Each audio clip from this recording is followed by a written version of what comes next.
Okay, so we're ready to go. We're gonna load our pieces into the vise. So we take our pieces and we're just roughing today. I'm just using this as a roughing tool. We're not doing any finishing.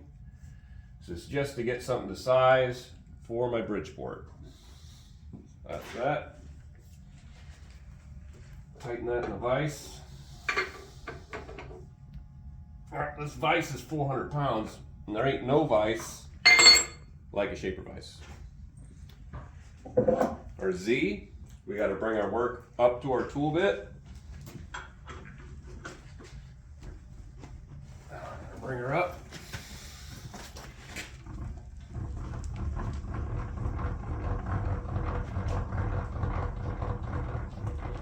Now this is our main feed. Now, I didn't realize this on this machine the first time I used it. It has Z-locks. These two nuts on the top are the Z-locks. And I will show you them over here. I tighten the one. That nut is bigger than all the rest of them. And that's what keeps your Z locked. That's it. Now, we're ready to fire it up and start dialing in the stroke of the machine. Oh, I don't like that. Easy fix. Try to get our work in there a little better. Just like that. So we're going to start dialing in the stroke of this machine to our work. The dummy check, we always make sure the ram is going to clear the work on the bottom base. Right there, it's going to clear. And if it doesn't clear, you'll know it. We're going to fire up the machine and dial in the stroke to our workpiece. So we're fired up. She's there and she's not quite doing it. So we have to go up here. Undo our ram. I'm watching. It's pretty much centered, so actually we're going over here. To this adjusts our stroke.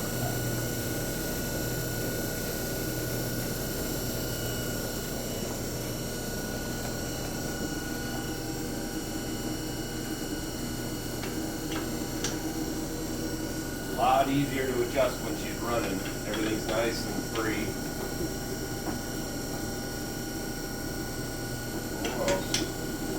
Do it in little increments. Don't want to adjust it all at once. You might do something that's not great. About there. Get close. One more cranky. That's it. I lock that collar right there. And that's it. I got lucky.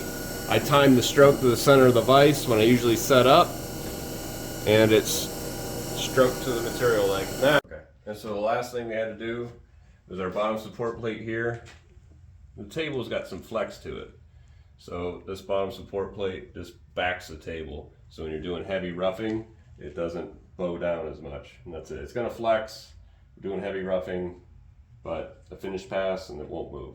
So we'll fire it up and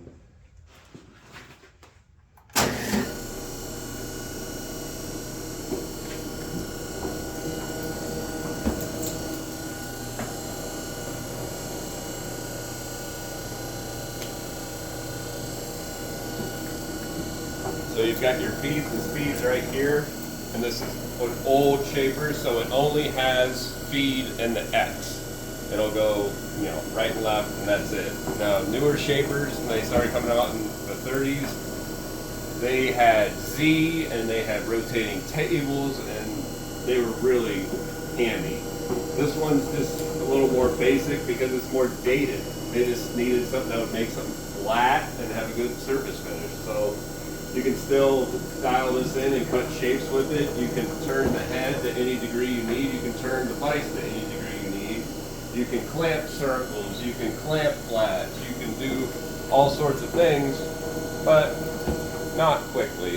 It's going to take some time, but you can do it. So that's it. That is the 24-inch Queen City shaper. Let's get a video of that thing peeling.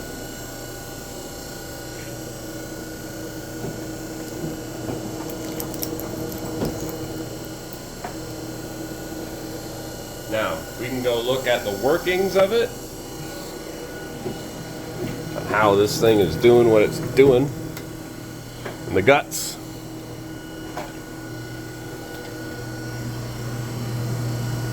That is your bottom pin.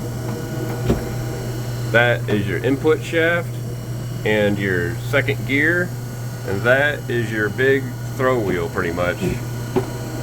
Your arm, everything is beautifully cast and meticulously machined in here. These guys had real skill. These guys were a lot better craftsmen and machinists than we got now. I'm telling you what, they knew what they were doing.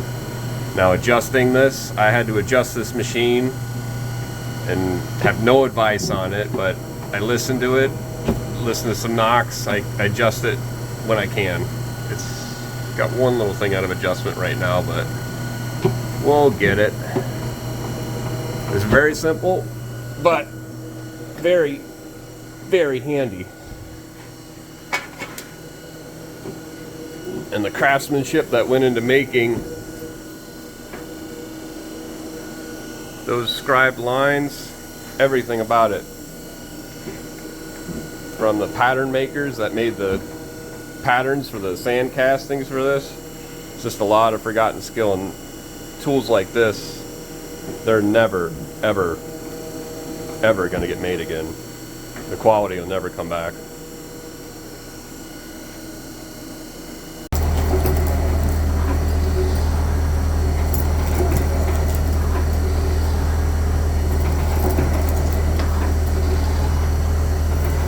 So that would be running speed, practical running speed for this machine on that type of stroke for me.